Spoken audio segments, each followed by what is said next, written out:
This was a real scene that happened in Belarus in 1943. A group of German soldiers were on a truck assaulting a beautiful Soviet woman. Elsewhere, German troops roughly herded a group of elderly people, women, and children into a narrow warehouse, then locked the doors shut. An old man tried to escape through a window, but was shot dead by German soldiers outside. A mother managed to run out with her child, and a group of German soldiers immediately surrounded her and snatched the child away. The woman was dragged off, and the child was thrown back into the warehouse like discarded waste. After that, the German soldiers split up and threw grenades into every corner of the warehouse. The people inside let out waves of agonized cries. Immediately afterward, the soldiers began frantically throwing incendiary devices and bottles of fuel wherever the flames landed. Raging fire erupted instantly. Outside the warehouse, the German soldiers were actually laughing, talking, and clapping in celebration. This scene could only be described as hell on earth. Yet scenes this horrifying were happening almost every day at that time. The story takes place in 1941,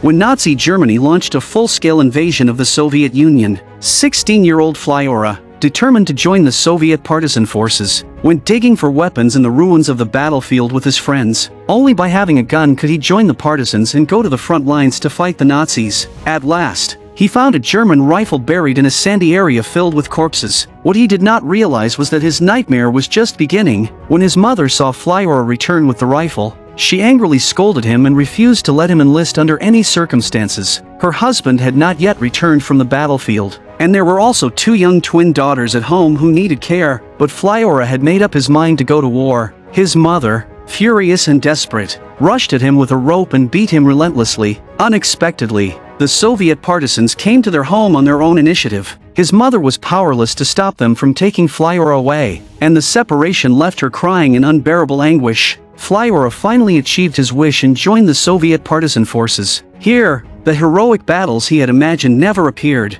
and instead he spent his days doing rough chores like scrubbing pots and chopping wood. After enduring for a long time, the leader finally took the group into battle, but Flyora and the girl Glasha were left behind at the camp. The two traveled together and gradually became close friends, but just as they were talking, danger suddenly arrived. A German warplane roared overhead, followed by the deployment of a large number of Nazi paratroopers. Before they could react, several bombs suddenly fell from the sky. Explosions erupted everywhere, instantly destroying the partisan camp. The massive blast left Flyora with a bleeding nose, ringing ears, and blurred vision. Glasha saw German soldiers hanging in the trees and realized something was terribly wrong, so he quickly grabbed Flyora and fled. The two of them crawled into a hollow tree and barely avoided the German search. They leaned against each other, becoming warmth for one another in the darkness. After the Germans left, Flyora took Glasha and rushed back to the village. When Flyora returned home, he found the house completely empty. His sister's cloth dolls, which they never let go of, were scattered across the floor, and the air was filled with the buzzing of flies. Flyora froze for a moment,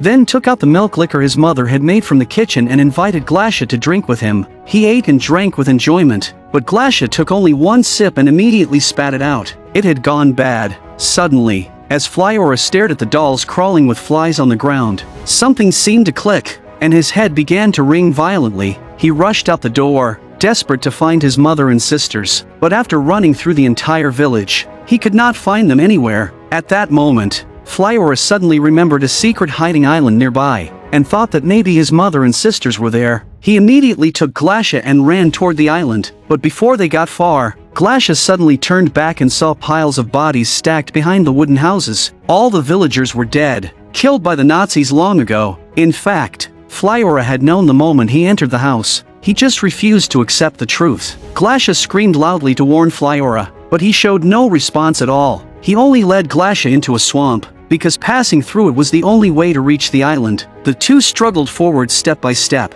After finally reaching land, Glasha could no longer hold it in and shouted that they were all dead. All of them were shot. Not a single one survived. They were not here. Flyora angrily shouted back at her, grabbed her by the neck, and shoved her into the swamp like a madman. But after regaining his senses, Flyora jumped back in and pulled her out. At that moment, a villager was drawn over by their argument and led them to a shelter where villagers were hiding. People from many villages had fled here, but Flyora's mother and sisters were not among them. Everyone looked at the child who had survived the disaster, their eyes and words filled with sympathy and pity. Flyora trembled as he walked through the crowd, until he saw a man burned black by fire. Flyora's mind collapsed instantly, and he stumbled backward in panic. He believed that it was because he joined the army that the villagers were killed, and overwhelmed with guilt, he threw himself headfirst into the swamp, trying to suffocate himself. Glasha walked over, pulled him out of the mud, and held him tightly in her arms. But from that moment on,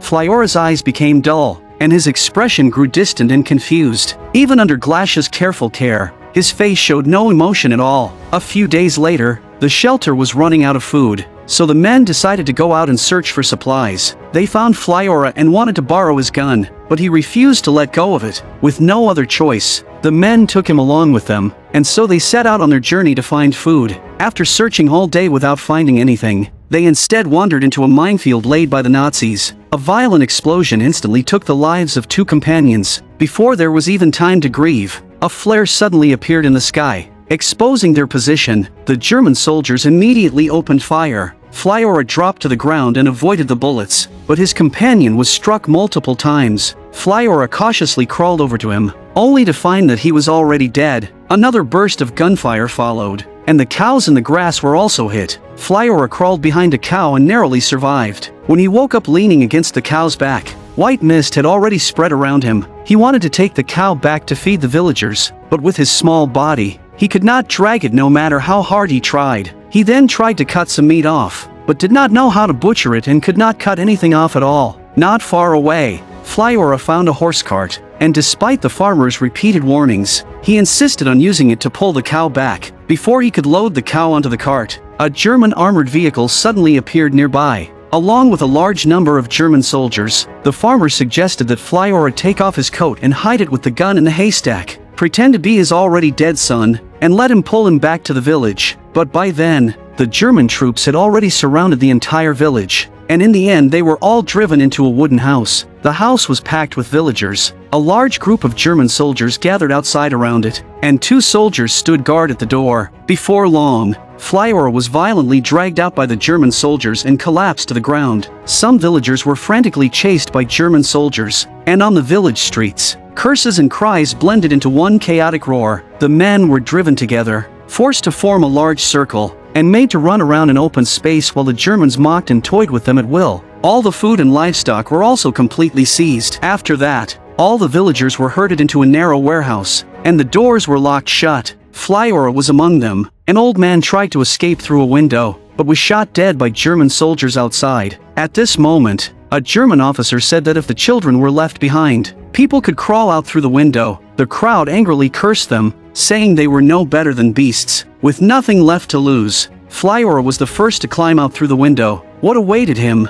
however, were fully armed German soldiers. They did not kill him, but dragged him in front of the officer. At this moment, his face carried a depth of exhaustion and despair far beyond his age. His aged expression made him look more like an elderly man. The officer ordered him to lie on the ground like a dog and mocked him without restraint. Flyora turned his head toward the warehouse and saw that someone else was trying to escape through the window. A mother finally managed to crawl out with her child, but a group of German soldiers immediately surrounded her and snatched the child away. The woman was dragged off, and the child was thrown back into the warehouse like discarded waste. The woman was pulled by her hair and dragged across the ground. Her clothes were stripped away as she cried out in despair. Flyora stared blankly at the dark and terrifying scene before him. Soon after, trucks and motorcycles withdrew from around the warehouse, and all the German officers retreated to a distance. A massacre devoid of humanity officially began. They split up and threw grenades into every corner and window of the warehouse. The people inside continuously let out waves of agonized cries. Then the German soldiers began relentlessly throwing incendiaries and fuel bottles against the wooden walls and into the windows. Wherever the flames landed, towering fire erupted instantly. The watching German soldiers laughed wildly with cruel delight, clapping and cheering as if it were a grand celebration. The wooden doors shook violently,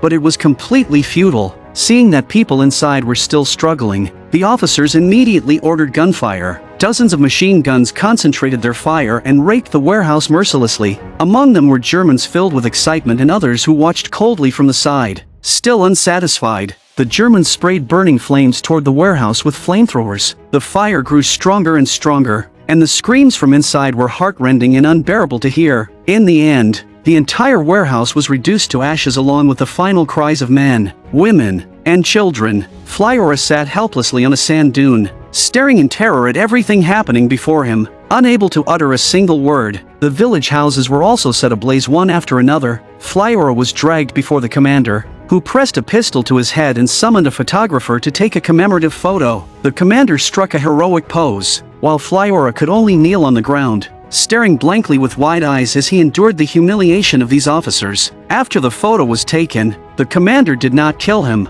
but turned away cheerfully. The inhuman ordeal completely shattered him, and Flyorus collapsed face down into the sand and lost consciousness. Before withdrawing, groups of German soldiers set fire to every house in the village, then left triumphantly with carts full of food and livestock taken from the villagers. The violence was not over, as the Germans forced captured women and young girls onto trucks, and soldiers climbed aboard to indulge themselves. After the Germans left, the village had become a complete ruin. After an unknown amount of time, Flyorus woke up again to see dead German soldiers and women on the verge of death. Moving forward, there were even more German bodies, and gunfire could be heard in the distance. It turned out that the unit responsible for destroying the village had been ambushed by Soviet partisans. Flyorus picked up a roll of bandages from the ground and walked into the fields. He listlessly kicked at each haystack, instinctively searching for something. Finally, he joyfully discovered the clothes and a precious rifle he had hidden earlier inside one pile of hay. He picked up the rifle and carefully wrapped the broken stock again and again with the bandage in his hand. At this moment, Flyorus turned around and saw a girl with bare legs walking toward him. It was Glasha, whose mind had collapsed after being brutalized by the Germans.